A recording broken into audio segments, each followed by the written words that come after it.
So the first one is info dumping. We're going to go flat out with the one that most people know about. The info dumping is also called a spin. You have to understand that some people will just be like, oh, that's TMI, it's too much information. They just go off on a subject that they're very interested on. People on the autism spectrum will have these spurts of little mini obsessions sometimes, and so they'll just go right into it, and they'll be so animated about it. They'll just be talking and talking and talking, and you'll be rolling your eyes and going, okay, that's enough. But you have to understand that they're not doing this to annoy you.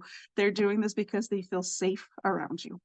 Don't forget that a lot of them are wearing masks all day long to kind of fit in, to blend in, so that they don't make everybody else uncomfortable around them. So it's exhausting to have to hold on. And so if they're starting to info dump on you, it's because they actually appreciate you. They feel safe around you. This is a compliment. Don't take it as annoying. They actually are opening up. They're dropping their mask, which is something they hardly ever do, to share something with you. That's a very vulnerable spot for them.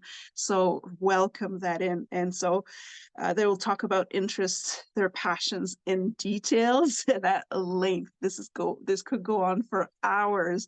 And some of them may not even realize that they're doing it because they're so excited at the fact that they can share it with somebody.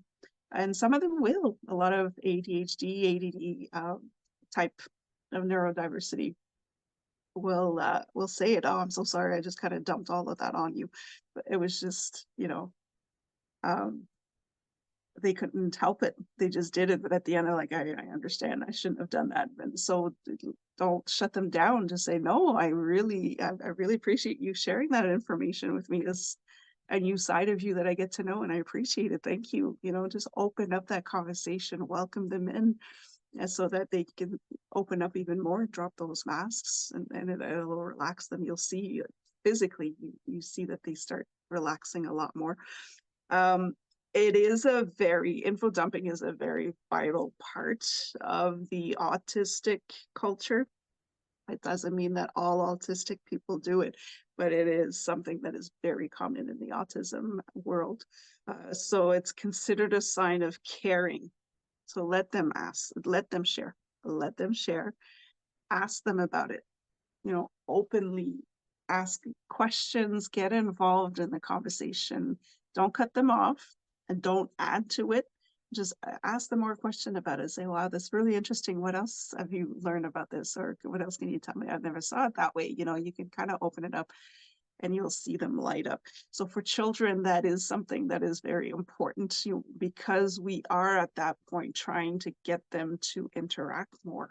So we can't be shutting them down to say, okay, that's enough. You've been talking about this like for 100 years. I mean, I'm exaggerating, but it'll feel like that sometimes. You will be tired as a parent.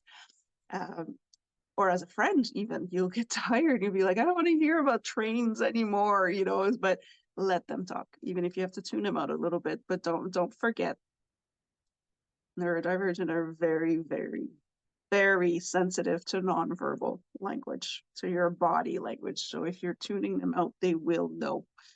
So look interested and get it, ask them questions, ask them about it, and just get involved in the conversation.